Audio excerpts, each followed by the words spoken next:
नमस्कार दोस्तों, स्वागत है आप सभी का मेरे YouTube चैनल पर। मैं हूं आपका दोस्त राजन सनोडिया। दोस्तों, हम कक्षा 9 की विज्ञान की एनसीईआरटी पढ़ रहे हैं और उसमें दोस्तों आज हम जो पढ़ने वाले हैं वो है अध्याय 4 चैप्टर 4 है, जिसका नाम है परमाणु की संरचना। ठीक है, तो आइए सबसे पहले ये देखते हैं दोस्तों कि हमको इस चैप्टर में पढ़ना क्या क्या है। ठीक है, देखिए दोस्तों, सबसे पहले हम इस चैप्टर में परमाणु की संरचना के बारे में उसका परिचय पढ़ेंगे। ठीक है, फिर आवेशित कण क्या होते हैं उसको देखेंगे, फिर परमाणु की संरचना देखेंगे। ठीक है, और इसके बाद दोस्तों 3 मॉडल हैं। ठीक है, 3 परमाणु मॉडल हैं, थॉमसन का, रदरफोर्ड का और नील्स बोर का। इनको डिस्कस करेंगे। उसके बाद दोस्तों देखेंगे कि न्यूट्रॉन क्या होता है। ठीक है, इलेक्ट्रॉनों का वितरण कैसे होता है। ठीक है, संयोजकता क्या होती है। ठीक है, परमाणु संख्या, द्रव्यमान संख्या, समस्थानिक और संभारिक क्या होते हैं। ठीक है, इन सब चीज़ों को हम डिस्कस करेंगे दोस्तों। इसके बाद दोस्तों लास्ट में हम सॉल्व करेंगे MCQ। ठीक है, मल्टीपल चॉइस क्वेश्चन मतलब ऑब्जेक्टिव को सॉल्व करेंगे और आज इस चैप्टर को यहाँ पर एंड कर देंगे। तो आइए शुरुआत करते हैं इस चैप्टर को। देखिए दोस्तों, सबसे पहले आपको मैंने बताया था पिछली क्लास में कि पदार्थ क्या होता है। ठीक है, देखिए पदार्थ जो होता है दोस्तों 2 चीज़ों से मिलकर बना होता है, परमाणु से मिलकर बना होता है और अणुओं से मिलकर बना होता है। ठीक है, पदार्थ क्या होता है, परमाणु और अणु से मिलकर बना होता है। ठीक है, और एक मैंने बताया था दोस्तों कि पिछले बार अपन पिछली क्लास में पढ़े थे कि डाल्टन नाम के जो वैज्ञानिक थे उनकी जो थ्योरी थी उसके अनुसार क्या है कि परमाणु क्या होता है, अविभाज्य होता है। मतलब दोस्तों उसका और छोटे भागों में विभाजन नहीं किया जा सकता, मतलब उसके और छोटे टुकड़े नहीं किए जा सकते। किसके, परमाणु के और छोटे टुकड़े नहीं किए जा सकते, मतलब उसे खंडित नहीं किया जा सकता। ठीक है, ऐसा कौन कह रहा था, डाल्टन कह रहा था। ठीक है, लेकिन दोस्तों आगे और देखते हैं हम कि क्या परमाणु वास्तव में अविभाज्य है, मतलब परमाणु को और आगे विभाजित नहीं किया जा सकता, या फिर परमाणु के भीतर अन्य छोटे घटक भी विद्यमान होते हैं। तो दोस्तों आज इस टॉपिक में हम उसी चीज को डिस्कस करने वाले हैं और उसी चीज को जानने वाले हैं। देखिए दोस्तों, सबसे पहले हम बात करते हैं आवेश की। ठीक है, पदार्थों में आवेशित कणों की। देखिए क्या होता है दोस्तों, जब कभी भी हम 2 वस्तु को आपस में रगड़ते हैं, ठीक है, तो उसमें क्या होता है, विद्युत आवेश उत्पन्न होता है। क्या होता है, जब भी हम किसी 2 वस्तु को आपस में रगड़ते हैं तो विद्युत आवेश उत्पन्न होता है।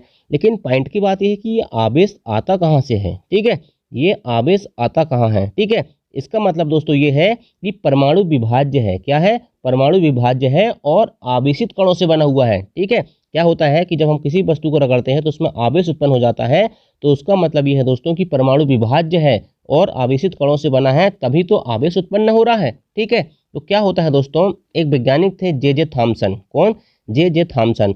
उन्होंने पता लगाया कि परमाणु अविभाज्य कण नहीं है। क्या है, परमाणु अविभाज्य कण नहीं है बल्कि विभाजित हो सकता है। इसमें कम से कम 1 इलेक्ट्रॉन विद्यमान होता है। किसमें, परमाणु में। ठीक है, और इलेक्ट्रॉन की खोज किसने की थी, जे थॉमसन ने की थी। ठीक है, तो याद रखना दोस्तों, जे थॉमसन ने पता लगाया कि परमाणु अविभाज्य कण है, परमाणु अविभाज्य कण नहीं है और इसमें कम से कम 1 इलेक्ट्रॉन होता है। ठीक है, और इलेक्ट्रॉन की खोज किसने की थी, जे थॉमसन ने की थी। ठीक है दोस्तों, क्या होता है, जब इलेक्ट्रॉन की खोज होती है तो उसके पहले 1886 में एक गोल्डस्टीन नाम के वैज्ञानिक रहते हैं, तो उन्होंने एक नए विकिरण की खोज की थी जिसका नाम है केनाल रे। क्या है, केनाल रे की खोज की थी और उन्होंने देखा कि ये धन आवेशित विकिरण है। कैसी है, धन आवेशित मतलब पॉजिटिव विकिरण है। ठीक है, इसे बाद में क्या नाम दिया गया, प्रोटॉन नाम दिया गया। क्या नाम दिया गया, प्रोटॉन नाम दिया गया। ठीक है, अब देखिए दोस्तों, परमाणु के अंदर देखो जे थॉमसन ने किसकी खोज कर दी, इलेक्ट्रॉन की खोज कर दी। गोल्डस्टीन ने किसकी खोज कर दी, प्रोटॉन की खोज कर दी।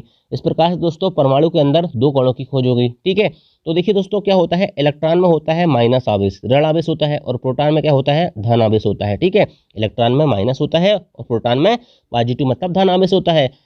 तो दोस्तों इलेक्ट्रॉन और प्रोटॉन में जो आवेश होता है ना, वो बराबर होता है। कैसा होता है, बराबर होता है, किंतु विपरीत होता है। कैसे विपरीत होता है, इलेक्ट्रॉन में माइनस है और प्रोटॉन में कैसा है, पॉजिटिव है, मतलब धनावेश है। ठीक है दोस्तों, इलेक्ट्रॉन को क्या होता है, E-, ठीक है, और प्रोटॉन को P+ द्वारा दर्शाया जाता है। ठीक है, अब इलेक्ट्रॉन के द्रव्यमान की बात करें दोस्तों तो बहुत नगण्य होता है, मतलब बहुत कम होता है। ठीक है, और इसमें आवेश होता है -1। कितना होता है, -1। उसी प्रकार से दोस्तों प्रोटॉन के द्रव्यमान की बात करें, ठीक है, देखिए इलेक्ट्रॉन के द्रव्यमान की तुलना में बात करें तो प्रोटॉन का द्रव्यमान होता है 1 इकाई और आवेश कितना होता है, आवेश होता है दोस्तों +1। ठीक है, क्योंकि दोस्तों प्रोटॉन में धन आवेश पाया जाता है और इलेक्ट्रॉन में ऋण आवेश पाया जाता है। ठीक है, अब देखिए दोस्तों एक बहुत इंपॉर्टेंट क्वेश्चन है। ठीक है, ये क्वेश्चन यहाँ ऐसे क्वेश्चन पूछे जाते हैं। क्वेश्चन पूछेगा कि प्रोटॉन का द्रव्यमान इलेक्ट्रॉन के द्रव्यमान से कितना गुना अधिक होता है। ठीक है, तो याद रखना दोस्तों, प्रोटॉन का द्रव्यमान इलेक्ट्रॉन के द्रव्यमान से 2000 गुना अधिक होता है। ठीक है, दोस्तों एक चीज़ बता देना चाहता हूँ कि यदि आप कक्षा 9 में पढ़ते हैं तो आपके लिए ये वीडियो इंपॉर्टेंट है। यदि आप किसी भी प्रतियोगी परीक्षा यूपीएससी, एमपीपीएससी जहाँ विज्ञान पूछी जाती है दोस्तों, उसके लिए सभी चीज़ों के लिए इंपॉर्टेंट है, ठीक है, इसलिए बहुत ध्यान से पढ़ेंगे, ठीक है।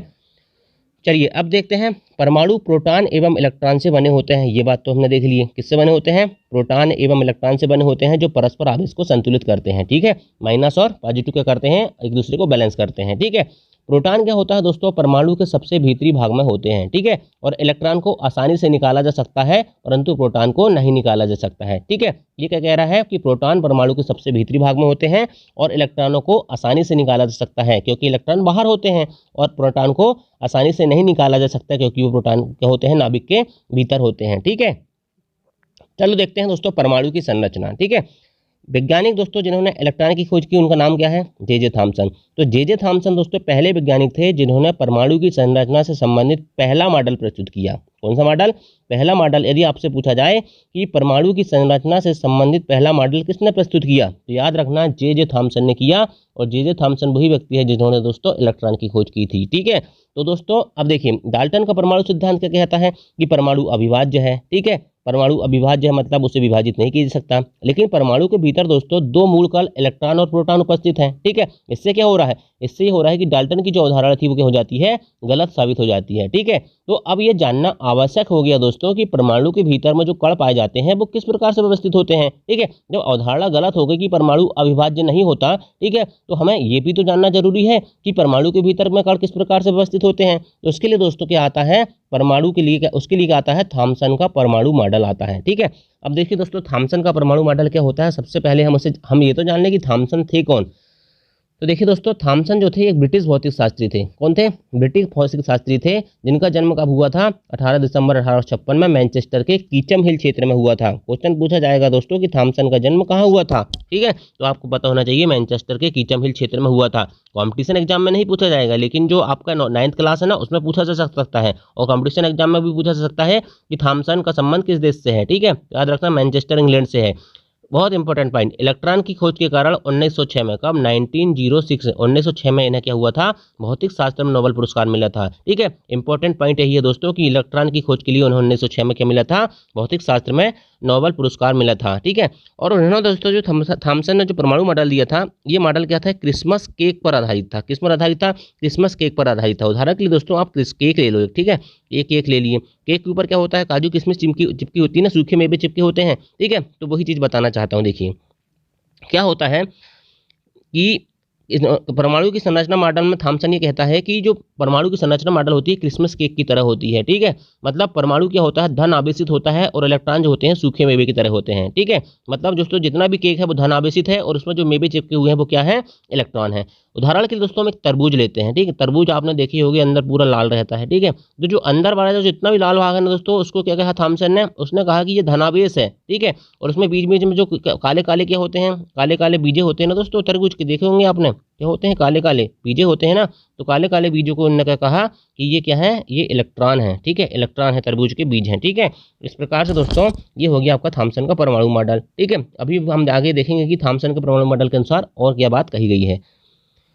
अब चलो पॉइंट की बात करते हैं, ठीक है। थॉमसन का परमाणु मॉडल हमने देख लिए, ठीक है, उसकी प्रस्तावना देख लिए। अब थॉमसन का परमाणु मॉडल कहता क्या है, ठीक है, कि परमाणु धन आवेशित गोले का बना होता है। देखिए दोस्तों, ये गोला जो है ना, ये परमाणु धन आवेशित गोला का बना होता है, और इसमें इलेक्ट्रॉन जो डॉट डॉट दिख रहा है, ये इलेक्ट्रॉन है, इसमें क्या होते हैं? धसे होते हैं। ऐसा कहना किसका? थॉमसन का है। ऋणात्मक और धनात्मक आवेश परिमाण में समान होते हैं। कहने का मतलब दोस्तों, पॉजिटिव और नेगेटिव जो आवेश होते हैं परिमाण में समान होते हैं, इसलिए परमाणु विद्युत रूप से उदासीन होते हैं, ठीक है। परंतु क्या हुआ बाद में दोस्तों कि थॉमसन के परमाणु मॉडल से क्या हुआ? परमाणु के उदासीन, मतलब परमाणु उदासीन है उसकी व्याख्या तो हो गई, किंतु दूसरे वैज्ञानिक द्वारा किए गए प्रयोगों के परिणाम के आधार पर क्या हुआ दोस्तों? उन्होंने इस बात को नहीं समझा पाया कि परमाणु कैसे उदासीन हो गया, ठीक है। चलिए देखते हैं नेक्स्ट। अब परमाणु संरचना में दोस्तों एक और इंपॉर्टेंट मॉडल है रदरफोर्ड का परमाणु मॉडल, ठीक है। अब ये रदरफोर्ड कौन थे दोस्तों? आप इसको पढ़ते रहना। इंपॉर्टेंट चीज है जो सबसे, कि इन्हें नाभिकीय भौतिकी का जनक माना जाता है। किसका जनक माना जाता है?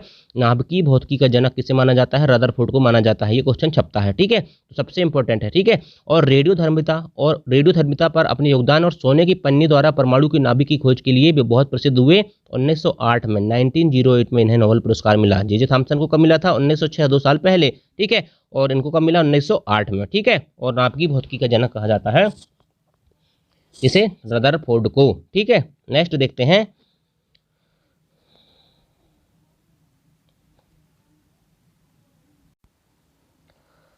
चलिए दोस्तों, अब आगे देखते हैं रदरफोर्ड मॉडल के अनुसार क्या कहता है। ठीक है, तो रदरफोर्ड मॉडल के अनुसार दोस्तों, जब तेज गति से चल रहे अल्फा कणों को, क्या होता है, जो अल्फा कण जा रहे हैं, ठीक है, तेज गति से, और सोने की पन्नी, ठीक है, ये सोने की पन्नी लगी हुई दोस्तों, उससे टकराया जाता है, तो क्या परिणाम सामने आते हैं उनको देखते हैं। देखिए, अधिकतर अल्फा कण सोने की पन्नी से सीधे निकल गए, कुछ पन्ने क्या हो रहा है जी दोस्तों, सीधे निकल रहा है। ठीक है, कुछ अल्फा कण पन्नी के द्वारा बहुत छोटे कोण से विक्षेपित हुए। ठीक है, ये देखिए बहुत छोटे कोण से विक्षेपित हो रहा है, मतलब वापस आ रहे हैं। ठीक है, और प्रत्येक 12,000 कणों में क्या हो रहा है, एक कण वापस आ गया। मतलब दोस्तों जहां से पहुंचा है वहीं वापस आ गया। कितने कण में, 12,000 कण में। कहने का मतलब दोस्तों, कुछ सीधे चले गए, कुछ विक्षेपित हो गए, और एक दोस्तों क्या हो रहा है, 12,000 में वापिस आ रहा है।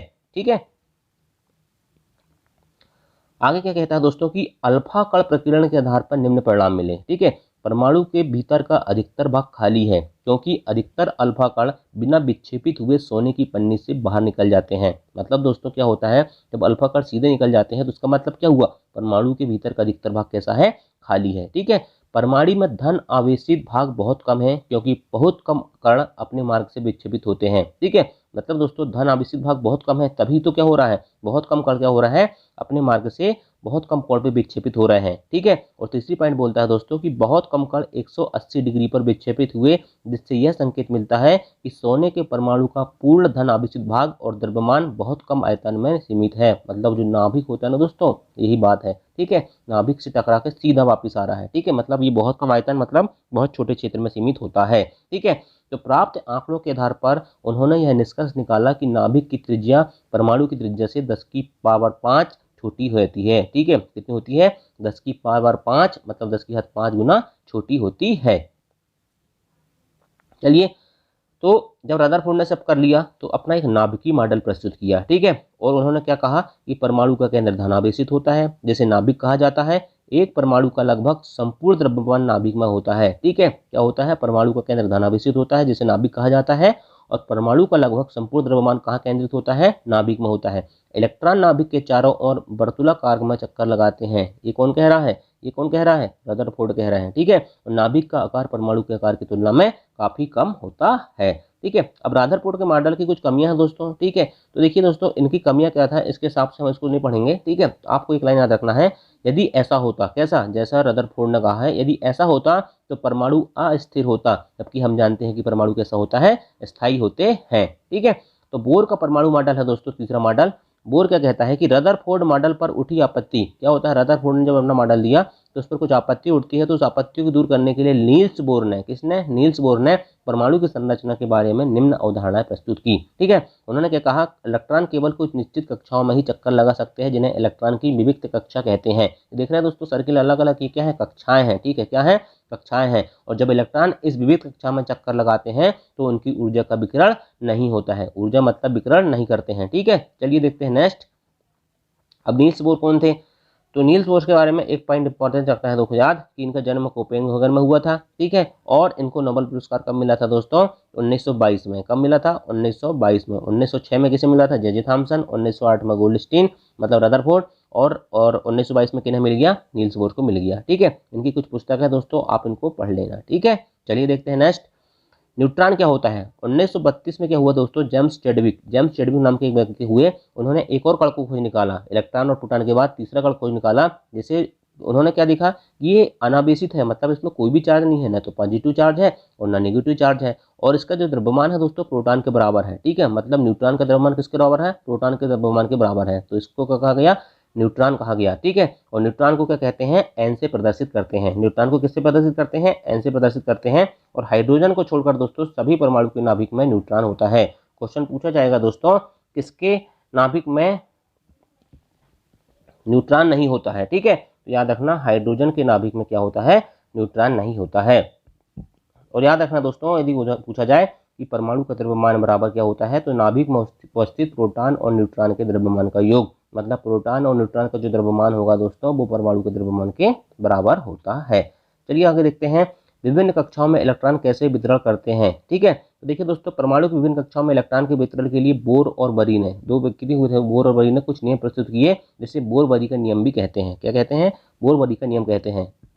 इस नियम की सबसे इंपॉर्टेंट चीज याद रखना दोस्तों कि इस नियम के अनुसार किसी कक्षा में उपस्थित अधिकतम इलेक्ट्रॉनों की संख्या कितनी होगी? 2n² होगी। ठीक है, मतलब दोस्तों पहली कक्षा यदि 1 है, ठीक है, तो 2 गुणित 1 का स्क्वायर कितना हो जाएगा? 1, 2 गुणित 1 मतलब 2 इलेक्ट्रॉन होंगे। दूसरी कक्षा में हो जाएगा 2 गुणित 2 की घात 2, ठीक है, 8 हो जाएंगे। तीसरी कक्षा में 2 गुणित 2 की 3 की घात 2 कितना हो जाएगा? 18, और मतलब 2, 8, 18, 32। ठीक है, पहली, दूसरी, तीसरी कक्षा के लिए क्रमशः है। ठीक है, इस पॉइंट को आपको मोस्ट इंपॉर्टेंट रूप से याद रखना है। और सबसे एक चीज और याद रखना दोस्तों कि किसी भी परमाणु में जो होता है इलेक्ट्रॉनों की अधिकतम संख्या क्या होती है बाहरी कोश में? 8 हो सकती है। ये बहुत इंपॉर्टेंट फैक्ट है। ठीक है, ये एमसीक्यू में पूछा जाता है। चलिए नेक्स्ट देखते हैं। ये डायग्राम है दोस्तों, इनको देखेंगे आप। ठीक है, पहले 18 तत्वों का परमाणु संरचना का व्यास मैं आपको 2-3 समझा देता हूँ। देखिए, हाइड्रोजन में क्या होता है दोस्तों? एक ही प्रोटॉन होता है। कितना होता है? हाइड्रोजन को छोड़कर, हाइड्रोजन में क्या होता है? हाइड्रोजन में न्यूट्रॉन नहीं होता। ठीक है, हाइड्रोजन में एक प्रोटॉन होता है और एक न्यूट्रॉन होता है। ठीक है, ये हो गया। इसके बाद हीलियम की बात कर रहे हैं दोस्तों, तो इसमें एक प्रोटॉन होता है और 2 इलेक्ट्रॉन होते हैं। ठीक है, इसी प्रकार से दोस्तों लिथियम का परमाणु क्रमांक 3, ठीक है, beryllium 4, boron 5, carbon 6, nitrogen 7, oxygen 8, fluorine 9, neon 10। ठीक है, इन सबको आप क्या करेंगे? एक बार पढ़ेंगे तो आपसे बन जाएगा। ठीक है, पढ़ने वाली चीजें हैं। ठीक है, संयोजकता क्या होती है? सिंपल सी चीज है, प्रत्येक तत्व के परमाणु की एक निश्चित संयोजन शक्ति होती है जिसे संयोजकता कहते हैं। ठीक है, किसी परमाणु की सबसे बाहरी कक्षा में उपस्थित इलेक्ट्रॉनों की संख्या को संयोजकता इलेक्ट्रॉन कहते हैं। मैं भी समझा रहा हूँ आपको। ठीक है, और बोर-बरी के नियम के अनुसार क्या होता है दोस्तों? किसी भी परमाणु की बाह्यतम कक्षा में अधिकतम 8 इलेक्ट्रॉन हो सकते हैं। ठीक है, जिन तत्वों के परमाणु की बाह्यतम कक्षा में 8 इलेक्ट्रॉन भरे होते हैं वे रासायनिक रूप से सक्रिय नहीं होते। ऐसे तत्वों की संयोजकता 0 होती है। ठीक है, देखिए दोस्तों क्या होता है, सिंपल समझिए आप। रासायनिक तत्व होते हैं जिनका क्या हो 2, 8। ठीक है, क्या कह रहा है बोर-बरी का नियम? किसी भी परमाणु के बाहरी कक्ष में कितने इलेक्ट्रॉन हो सकते हैं? अधिकतम 8। और जिसके में दोस्तों 8 है ना, तो वो निष्क्रिय हो जाता है। मतलब क्या हो जाता है? वो सक्रिय नहीं रहता, निष्क्रिय या अक्रिय हो जाता है। ठीक है, जैसे हमने निष्क्रिय गैसों के नाम सुने होंगे दोस्तों आपने, helium, neon, argon, krypton, xenon, radon. ठीक है, तो ये क्या होती है? अक्रिय गैसें होती है। तो इनके क्या होता है? बाहरी कोश क्या होता है? पूर्ण होता है। ठीक है, और इनकी संयोजकता क्या होती है? संयोजकता क्या होती है? मतलब 0 होती है। मतलब दोस्तों संयोजकता का कहने का मतलब सीधा सीधा दोस्तों पार्टनरशिप। ठीक है, कहने का मतलब दोस्तों ये किसी को न दे सकते हैं और ना किसी को इलेक्ट्रॉन ले सकते हैं। मतलब इलेक्ट्रॉन दे भी नहीं सकते और इलेक्ट्रॉन ले भी नहीं सकते। ठीक है, आगे और समझते हैं। देखिए, इलेक्ट्रॉन जैसे इसमें देखा, हीलियम, नियॉन, आर्गन की संयोजकता 0 है क्योंकि ये अक्रिय गैसें हैं। ठीक है, कैसी हैं? निष्क्रिय या अक्रिय गैसें हैं। ठीक है, हाइड्रोजन, लिथियम, सोडियम की संयोजकता 1 है। हाइड्रोजन का परमाणु क्रमांक कितना होता है? 1। ठीक है, इसके बाहरी कोश में इलेक्ट्रॉन कितना होता है? 1 होता है। इसको क्या लेना पड़ेगा? 1 ही लेना पड़ेगा या 1 ही दे देगा? 1 दे देगा तो भी पूर्ण हो जाएगा और 1 ले लेगा तो भी पूर्ण हो जाएगा। इसके बाद दोस्तों नियॉन है। नियॉन का कितना होता है परमाणु क्रमांक? 10। तो इसका कितना हो जाएगा? 2, 8। ठीक है, 8 है तो ये अक्रिय हो गया, ये किसी से कुछ ले नहीं सकता और किसी को कुछ दे नहीं सकता, है ना। आर्गन क्या होता है? 18। तो 8, 8। ठीक है, आर्गन क्या होता है? 2, 8, 8, 18। इस प्रकार से इसमें भी दोस्तों ये ना लेगा ना देगा, क्योंकि कोई भी परमाणु दोस्तों अपने बाह्यतम कोश में कितने इलेक्ट्रॉन पूरे करने की कोशिश करता है? 8। ठीक, अष्टक पूर्ण करने की कोशिश करता है। ठीक है, एल्यूमिनियम की बात करें दोस्तों तो जैसे सोडियम है। ठीक है, सोडियम का परमाणु क्रमांक कितना होता है? 11। 2, 8, 1 इसका विभाजन हो जाएगा। ठीक है, तो इसकी संयोजकता कितनी हो जाएगी? 1, क्योंकि ये एक इलेक्ट्रॉन किसी को भी दे सकता है और अपने आप को अष्टक पूर्ण करने की कोशिश करता है। ठीक है, इसके बाद दोस्तों ऐसे उदाहरण के लिए एक एल्यूमिनियम ले लीजिए। एल्यूमिनियम का परमाणु क्रमांक कितना होता है? 13। तो इसका कितना विन्यास हो जाएगा? 2, 8, 3। ठीक है, तो ये को करेगा 3 दे देगा। ठीक है, तो क्या हो जाएगा? 3 दे देगा तो क्या हो जाएगा? इसकी संयोजकता कितनी हो जाएगी? 3 हो जाएगी। ठीक है, इसी प्रकार से दोस्तों एक फ्लोरीन का उदाहरण लेते हैं। फ्लोरीन का परमाणु क्रमांक होता है 9। ठीक है, तो इसका विन्यास कैसे बनेगा? 2 और 7। अब ये 7 तो ना देगा। ठीक है, ये क्या करेगा? ये किसी से लेगा। ठीक है, मतलब ले चाहे दे, मतलब लेना हो चाहे देना हो दोस्तों, उसकी संयोजकता उतनी ही मानी जाती है जितना उसने लिया है या दिया है। यदि फ्लोरीन 1 लेगा तो ये अष्टक पूर्ण कर लेगा, तो इसकी संयोजकता कितनी हो जाएगी? 1 हो जाएगी। ठीक है, ये चीजें आपको समझ में आना चाहिए और ये टेबल दी हुई है, इसको आप एक बार रीड करेंगे। चलिए देखते हैं परमाणु संख्या क्या होती है, परमाणु क्रमांक क्या होता है। देखिए, एक परमाणु के नाभिक में दोस्तों प्रोटॉनों की कुल संख्या को परमाणु संख्या कहते हैं। प्रोटॉनों की संख्या बराबर परमाणु की संख्या, आप इसे बिल्कुल कंठस्थ याद कर लें। ठीक है, इसे जेड के द्वारा प्रदर्शित किया जाता है। उदाहरण के लिए हाइड्रोजन का परमाणु क्रमांक 1 है। मतलब दोस्तों हाइड्रोजन का परमाणु क्रमांक 1 है, मतलब उसमें प्रोटॉनों संख्या कितनी है? 1 है, और हाइड्रोजन के नाभिक में प्रोटॉनों संख्या 1 होगी। ठीक है, कार्बन का परमाणु क्रमांक 6 है, मतलब प्रोटॉनों की संख्या कितनी होगी? 6 होगी। ठीक है, तो परमाणु क्रमांक बराबर प्रोटॉनों की कुल संख्या। नेक्स्ट देखते हैं द्रव्यमान संख्या क्या होती है। देखिए, एक परमाणु के नाभिक में उपस्थित प्रोटॉन और न्यूट्रॉन, ठीक है, प्रोटॉन और न्यूट्रॉन दोनों होते हैं, तो प्रोटॉन और न्यूट्रॉनों की कुल संख्या के योग को द्रव्यमान संख्या कहते हैं। ठीक है, और इन्हें दोस्तों संयुक्त रूप से क्या कहा जाता है, न्यूक्लियन कहा जाता है, क्योंकि ये नाभिक में रहते हैं। तो याद रखना, न्यूट्रॉन और प्रोटॉन को संयुक्त रूप से क्या कहा जाता है, न्यूक्लियन कहा जाता है। ठीक है, परमाणु का लगभग संपूर्ण द्रव्यमान उसके नाभिक में होता है। कहाँ पर होता है, नाभिक में होता है। देखिए, कार्बन का द्रव्यमान कितना है, 12 यूनिट है। ठीक है, इसमें 6 प्रोटॉन और 6 न्यूट्रॉन है। एल्यूमिनियम का कितना है, 27 होता है। ठीक है, इसमें 13 प्रोटॉन और 14 न्यूट्रॉन है। देखिए दोस्तों, किसी भी तत्व को कैसे प्रदर्शित करते हैं, देखिए जैसे मान के चलिए कि तत्व का प्रतीक लिखा है, ठीक है, मान के चलिए नाइट्रोजन लिखा है। ठीक है, और यहाँ 14 लिखा रहता है और यहाँ 7 लिखा रहता है। तो ये 7 जो होता है दोस्तों, क्या होता है, परमाणु क्रमांक होता है, और परमाणु द्रव्यमान क्या होता है, 14। मतलब दोस्तों छोटी संख्या है, सिंपल है, तो नीचे आती है तो परमाणु क्रमांक की होगी, और बड़ी संख्या है तो वो द्रव्यमान संख्या होगी। ठीक है, इस प्रकार से इसे डिनोट करते हैं। समस्थानिक क्या होता है दोस्तों, एक ही तत्व के परमाणु की जिनकी परमाणु संख्या समान लेकिन द्रव्यमान संख्या भिन्न होती है, समस्थानिक कहलाते हैं। क्या होता है समस्थानिक में, परमाणु संख्या समान, द्रव्यमान संख्या भिन्न भिन्न। ठीक, हाइड्रोजन के 3 समस्थानिक है। ठीक है, प्रोटियम, ड्यूटेरियम और ट्राइटियम। ठीक है, प्रोटियम को दोस्तों 1s1, ड्यूटेरियम को 1s2 और ट्राइटियम को क्या कहते हैं, 1s3 कहते हैं। ठीक है, ड्यूटेरियम को दोस्तों डी से भी डिनोट करते हैं, कैपिटल डी से। ठीक है, इसी प्रकार से दोस्तों हम बात करते हैं तो कार्बन के 2 होते हैं दोस्तों, 12 कार्बन 6 और एक होता है 14 कार्बन 6। मतलब दोस्तों कार्बन का परमाणु क्रमांक तो 6 होता है, लेकिन द्रव्यमान संख्या दोस्तों 2 होती है, एक 12 भी हो सकती है और 14 भी हो सकती है। इसी प्रकार से दोस्तों क्लोरीन की बात करें तो क्लोरीन का परमाणु क्रमांक होता है 17, लेकिन दोस्तों उसमें द्रव्यमान संख्या 35 भी हो सकती है और 37 भी हो सकती है। ठीक है, तो इसे कहते हैं हम समस्थानिक है। ठीक है, इसी प्रकार से दोस्तों समस्थानिक के क्या उपयोग होते हैं, यूरेनियम के एक समस्थानिक का उपयोग परमाणु भट्टी में ईंधन के रूप में किया जाता है। कैंसर के उपचार में कोबाल्ट के समस्थानिक का उपयोग होता है। ठीक है, और घेंगा रोग के इलाज में आयोडीन के समस्थानिक का उपयोग होता है। ये तीनों क्वेश्चन है, सिंपल पूछेगा दोस्तों कि यूरेनियम के समस्थानिक का उपयोग कहाँ होता है, तो याद रखना परमाणु भट्टी में। कैंसर के उपचार में किसके समस्थानिक का उपयोग होता है, कोबाल्ट के। घेंगा रोग के इलाज में किसके समस्थानिक का उपयोग होता है, आयोडीन के। ठीक, ये सब चीजें आपको बता दे रहा हूँ दोस्तों कि ये सब क्वेश्चन है। ठीक है, इसको आपको बहुत अच्छे से पढ़ना है। ठीक है, संभारिक क्या होता है, देख संभारिक अभी समस्थानिक में परमाणु क्रमांक समान था, यहाँ परमाणु द्रव्यमान संख्या समान हो जाएगी, बस इसके अलावा आपको कुछ याद नहीं रखना है। परमाणु क्रमांक वहाँ क्या होगा दोस्तों कि अलग अलग परमाणु संख्या अलग अलग हो जाएगी और द्रव्यमान संख्या समान हो जाएगी, उसका उल्टा, तो उसको क्या कहते हैं, संभारिक कहते हैं। ठीक है, चलिए क्वेश्चन होगा अपना, थ्योरी हो गई खत्म दोस्तों। अब हम बात करते हैं पूरे हमने जितना पढ़ा है उसका हम एक बार टेस्ट कर लेते हैं कि हमको क्या समझ में आया कि नहीं। तो देखिए, इलेक्ट्रॉन की खोज किसने की, इलेक्ट्रॉन की खोज मैंने बताया जे थॉमसन ने किया था। किसने किया था इलेक्ट्रॉन की खोज, जे थॉमसन ने किया था। ठीक है, मैंने बताया दोस्तों सब आपको। केनाल्ड की खोज किसने की है, केनाल्ड की खोज की है दोस्तों गोल्डस्टीन ने। किसने की है, गोल्डस्टीन। केनाल्ड का नाम क्या है, प्रोटॉन है। ठीक है, इसमें कौन सा आवेश पाया जाता है, पॉजिटिव आवेश, धन आवेश पाया जाता है। चलिए ठीक है, नेक्स्ट देखते हैं, प्रोटॉन के द्रव्यमान इलेक्ट्रॉन के द्रव्यमान के कितना गुना अधिक है। मैंने बताया था दोस्तों कि जब वहां पूछा जाता है क्वेश्चन तो कितना होता है, प्रोटॉन का द्रव्यमान इलेक्ट्रॉन के द्रव्यमान से 2000 गुना अधिक होता है। क्वेश्चन नंबर 4 है, परमाणु की संरचना से संबंधित पहला मॉडल किसने दिया था, तो मैंने बताया था जे थॉमसन ने दिया था। ठीक है, क्वेश्चन नंबर 5 है, जे थॉमसन को नोबेल पुरस्कार कब दिया गया, बिल्कुल रटा होना चाहिए, 1906 में, 1906 में। ठीक है, नेक्स्ट क्वेश्चन है, नाभिकीय भौतिकी का जनक। ठीक है, मैंने बताया था नाभिकीय भौतिकी का जनक किसे कहा जाता है, नाभिकीय भौतिकी का जनक किसे कहा जाता है, रदरफोर्ड को कहा जाता है। ठीक है, रदरफोर्ड को कहा जाता है और 1908 में इनको नोबेल पुरस्कार मिला था। न्यूट्रॉन की खोज किसने की थी, जेम्स चैडविक। किसने, जेम्स चैडविक ने। ठीक है, 1932 में दोस्तों क्या हुआ था, न्यूट्रॉन की खोज जेम्स चैडविक ने की थी। ठीक है, बोर-बडी के नियम के अनुसार किसी परमाणु की 72 कक्षा में अधिकतम इलेक्ट्रॉन कितने हो सकते हैं, मैंने बताया था कि क्वेश्चन पूछा जाता है 8 इलेक्ट्रॉन हो सकते हैं। ठीक है, चलिए नेक्स्ट देखते हैं, आखिरी तत्वों की संयुक्तता कितनी होती है, 0 होती है, क्योंकि वो किसी को कुछ ना दे सकते और ना किसी को कुछ ले सकते, तो उनकी संयुक्तता कितनी होती है, 0 होती है। नेक्स्ट क्वेश्चन है, एक परमाणु के नाभिक में उपस्थित प्रोटॉनों की कुल संख्या को कहा जाता है, तो मैंने बताया था कि प्रोटॉनों की संख्या इक्वल टू परमाणु क्रमांक या परमाणु संख्या। ठीक है, क्वेश्चन नंबर 11 है, न्यूट्रॉन और प्रोटॉन को संयुक्त रूप से क्या कहा जाता है, बहुत इंपॉर्टेंट है, न्यूक्लियन कहा जाता है। क्या कहा जाता है, न्यूक्लियन बराबर न्यूट्रॉन और प्रोटॉन। क्यों, क्योंकि ये परमाणु के नाभिक में उपस्थित होते हैं न्यूट्रॉन और प्रोटॉन। ठीक है, हाइड्रोजन के कितने समस्थानिक है, 3 है। ठीक है, मैंने बताया था प्रोटियम, ड्यूटेरियम और ट्राइटेरियम, 1s1, 1s2 और 1s3।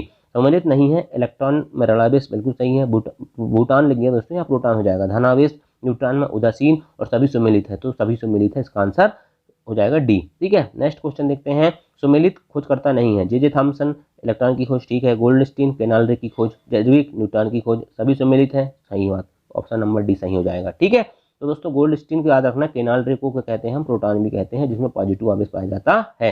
तो दोस्तों ये थे बहुत इंपॉर्टेंट एमसीक्यू। मैंने एक ही चैप्टर में दोस्तों आधे घंटे से भी छोटा वीडियो होगा शायद। ठीक है, तो एक ही वीडियो में दोस्तों पूरा आपका चैप्टर क्लियर कर दिया। ठीक है, अब दोस्तों अगली यूनिट हम पढ़ेंगे नेक्स्ट वीडियो में। धन्यवाद। यदि दोस्तों आपको वीडियो पसंद आया होगा तो लाइक करें। ठीक है, क्योंकि दोस्तों आप ऐसा कंटेंट आपको कहीं मिल जाएगा ना तो आपकी गुलामी कर दूंगा, क्योंकि मैं पूरा एनसीईआरटी दोस्तों, पूरा एनसीईआरटी को छाड़ता हूँ, फिर मटेरियल तैयार करता हूँ। ठीक है, आपको कहीं ऐसा नहीं है कि कहीं से कॉपी पेस्ट उठा के आपको पढ़ा रहा हूँ। ठीक है, पूरा क्वेश्चन टाइप करता हूँ, कितनी मेहनत लगती है आप सोच समझ सकते हो। ठीक है, आपके लिए मात्र ये 30 मिनट का वीडियो होगा, लेकिन मेरे लिए दोस्तों कितनी बड़ी मेहनत है आपको इस बात का एहसास है।